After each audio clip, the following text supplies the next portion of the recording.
Hi, I'm Rhys. I've just spent the last 4 months sailing aboard sailing vessel Elixir, and it's been real. The experience has transformed me. It's just been sweet. It's just been good. There's so many things I could say to that, because I'm a different person now. Because I've done things I hadn't done before. So are you the new crew member then? Yeah, I'm the new crew member. I've usurped Rhys. It was my plan all along. Dude, he thinks he's voluntarily leaving. He wasn't. I planted the thought in his head. We talk about my transformation quite a lot over the last 4 months, and I think COVID had a big impact. I was kind of a bit overweight, so it's like it's changed me in a few ways, like one physically and two kind of mentally and socially. Physically I've got a lot slimmer. I think I just look very different to what I did before. More sexy. More sexy, more of a daddy, but not with a dad bod. Also, like, mentally just more confident. I think sailing forces you to introduce yourself to people a lot more because you're going to new places, and obviously I love my friends on the boat, but you need to expand your social remit, and so when we go out it's like forces you into talking to new people, so definitely become a lot more confident in that sense. But yeah, just I think the biggest change in me is just like I've gone from like being alright to being like a hunk.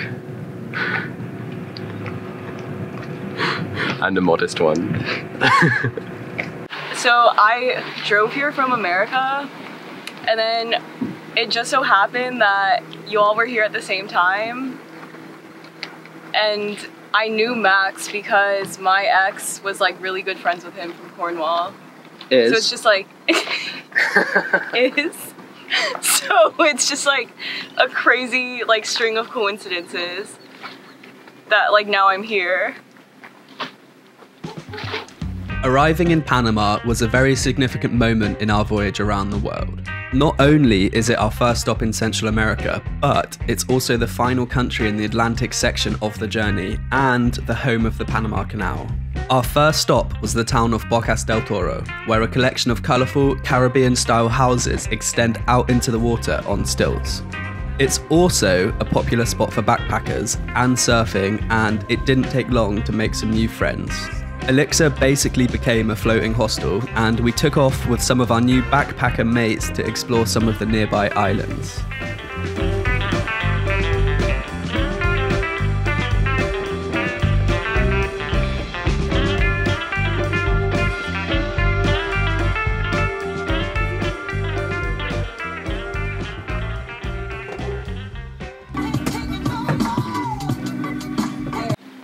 And what do you think of the little weekend adventures? How many have you been on now, like 2 or 3? I think I've only been on 2. One was to Bastimentos. Honestly, that one was spooky as hell when we were walking along the island, just cause like, we just kept meeting like the weirdest people. The one to that was really cool. I got my cheeks clapped constantly by like every wave. Also, I couldn't duck dive my board, so it was just horrific for me. Just waves like detonating on me. But no, it was really cool. I think we spent like four days there, right? And I think it was like the longest sail I'd ever been on because it was like 6-7 hours there. Last weekend we went on a little 3-day excursion down the coast of Panama from Bocas to a peninsula called. It's a super interesting place because there's no road access. It's a peninsula and there's an indigenous community there as well. So sailed down, anchored in this beautiful bay. It's completely sheltered from the wind, so the water is dead calm. And as you come into it, well, as we came into it, the sun was setting over rolling hills in the background, rainforest. We could hear the sounds and smell the village that was there at the end of the bay, and the wood smoke, and hear their reggaeton which they were playing. The goal for the weekend was to go and find this wave that everyone had been telling us about. It's this beach break that's super steep and hollow, So the next day we paddled in. We had some friends who were from Denmark and Norway with us. We paddled in, found this little farm that let us put Ian, the dinghy, up on it, and then trekked across through more jungle, past all these like indigenous houses, and then we came out onto this incredible beach, and just saw these like open barreling waves, and it just felt remote and awesome and cool. So we surfed that until we were all surfed out.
The locals I found them really interesting because although they're indigenous, there's some influence of Bocas and the outer world as well there.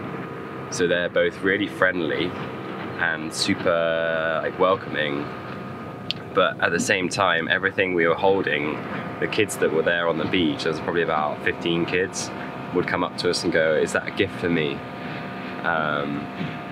Which was cute because you just say no, and not like if you couldn't give it to them, then you just say no. But yeah, so it was like really nice to be welcomed and warmly received in that community, but just really interesting that they said that people go there quite regularly, just not in the same volume as other touristy places. So it's kind of like not damaged by tourism, but definitely affected.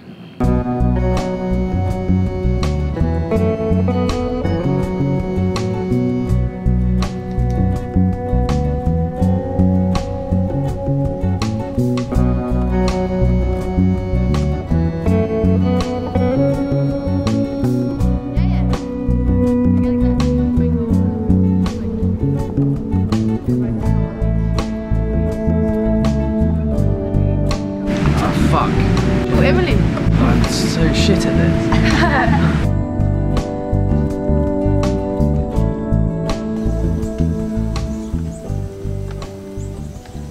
I just like immediately hit the bottom. I don't know where you're at. That's from the reef. Fuck off. We left feeling very lucky to have visited this special place and to have had the opportunity to meet the wonderful people who live there. We motored out of the long, deep bay before a light breeze filled in, and we managed to sail most of the way back to Bocas town before we were caught out by our first proper Central American rain squall. A little demonstration.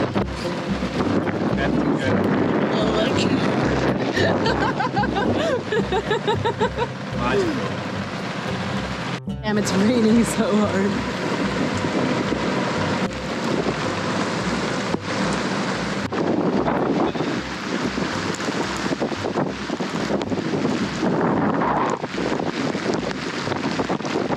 The other big thing that I'd never done before was a long sail.